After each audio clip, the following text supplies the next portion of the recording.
Hey guys, it's Tuesday, April 13th, and it's just all around the press and the news. Woke up this morning, we turned the TV on, and between the more police shootings, the more police incidents, and the volcanoes erupting in St. Vincent and now Iceland due to the warming of the planet, it's just, there's literally no good news. And then pandemic outbreaks in India now, and the United States is surging back again in states like Michigan. Oh God, I don't know. I always wonder, like, when we look back on these 2 years, 2020, 2021, in history, how are we gonna view this era, right? It's just very interesting, and I think a lot of people don't think about that. I studied geology in school, and I hated history, but I appreciated studying history. Um, I always wonder, like, now we're making history now, but what kind of history are we making? It's something when you wake up in the morning, you go out your house and you go to work, whatever you do, however you carry yourself, whatever change you think your profession is making going forward for kids for the future. Just think about that in the back of your head. How will we might not be remembered. No one probably remember my name, but I lived in this era, and this era will be remembered in history. And I don't want people to think that humans back then were ignorant and selfish regarding the pandemic and what's going on in the world news today. Um, so the Devontae Wright shooting, it just gets worse and worse and worse. Did my 2 videos yesterday on it. Seeing the police body cam video. I did a video before then because I didn't understand what happened. How you get pulled for air fresheners and then get shot, you know, for hanging air fresheners in your window. It's just a silly 50-cent trinket you get at a gas station.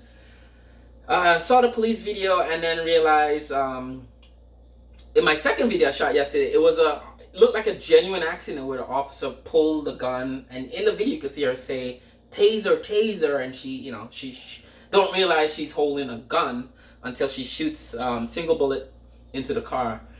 I don't know much about police firearms and what they carry or in their tool belts, in the utility belts, but New York Times had a very interesting pictorial I guess definition and contrast between a taser and a handgun. The first difference is weight.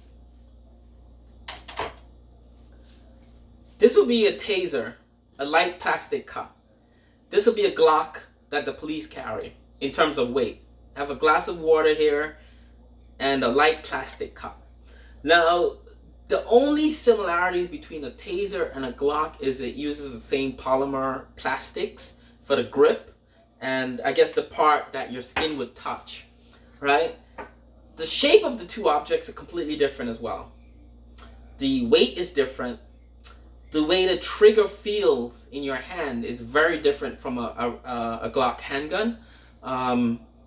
Even the safety that you have to release before anything fires on a taser is very, very drastically different than a handgun.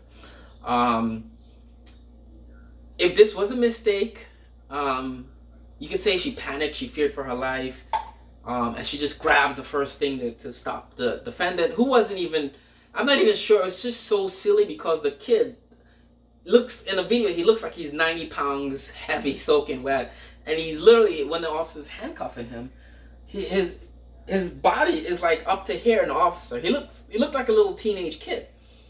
The top of his head was hair, and the guy that's arresting him, handcuffing him, and during the handcuff, at one point you could see the officer is really comfortable with this kid. He could like pick the kid up like that. He stops to turn and talk to someone's talking to me. And he stopped to turn, and that's when Devontae tries to run back in the car, because I guess the officer at that point it was in George Floyd's, people always say, oh, he was 6'5", he's a big hulking guy, and the cops were like 5'9", and he couldn't really, But this kid was different. He's like a little kid surrounded by a couple of officers. So there's no way a woman officer behind the officer that's handcuffing him would feel any sort of danger, right? The kid doesn't present himself to be armed, and going back in his car, is he gonna start it and drive off? One of the things I've always noticed when officers pull someone over, they always tell them to turn the car off, take the key out of the ignition, put it in the dash, right?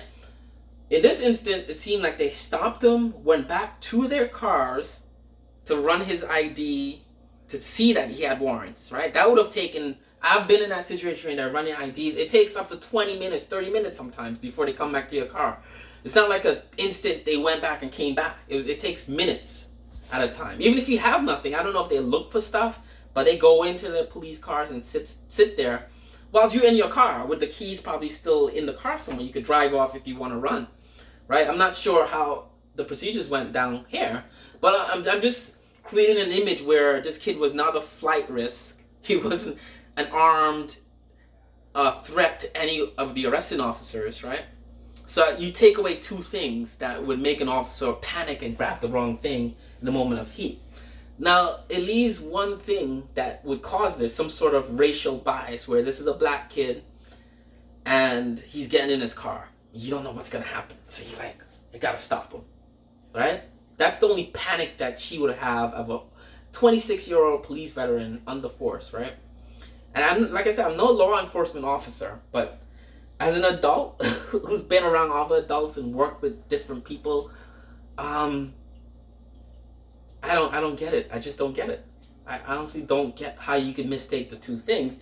And even if you remove everything out of the equation, there's no way you can mistake the two things. The weight is different.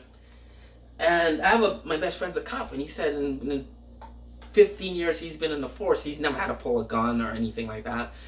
I'm not sure if this 26-year-old veteran has ever pulled a gun or anything like that, but one thing they do have to do is regular trainings, annual trainings, monthly trainings with firearms, shooting range firearms. I know that for a fact, and that's national, right?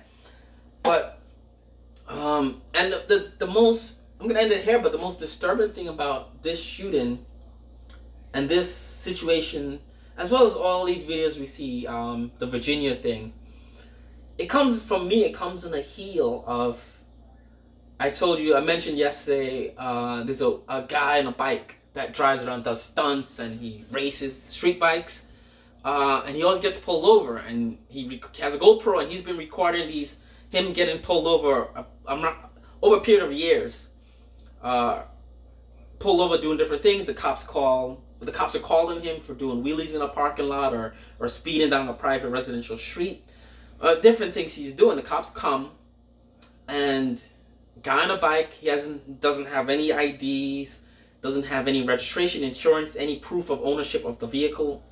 He's being pulled over for reckless endangerment in the public. And literally, I'm not even making this up. I'm going to link his videos down below. And he has a string of videos, maybe 40 minutes on YouTube, 20 minutes on YouTube of just him getting arrested or pull over. And in every instance, he usually doesn't have registration, insurance for the bike, or any proof of ownership of the bike he's driving, nor in many occasions he doesn't have a wallet with his driver's license on him. And what he would do is say, you know what, call my dad, 728 123 call my dad, he'll tell you I'm legit. And he literally just bold-faced looks at the officers and says, call my dad, I don't have any information, I don't have any paperwork in this bike, you gotta call my dad and talk to him. He literally says this.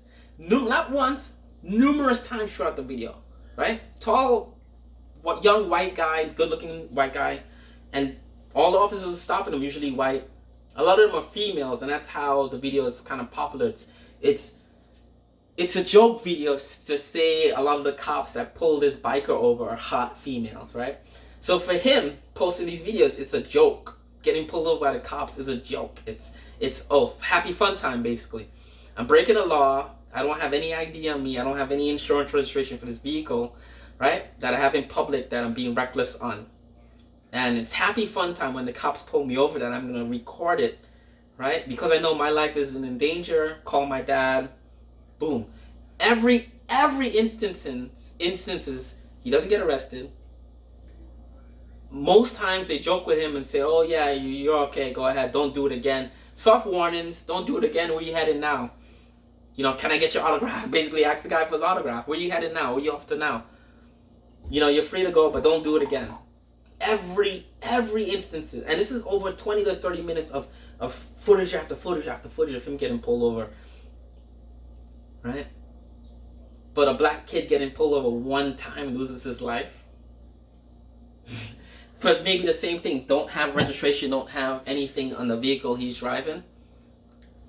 And you look at that and you have to say something's up here. It's the same country. National umbrellas of laws regarding police encounters. And these are traffic stops, right?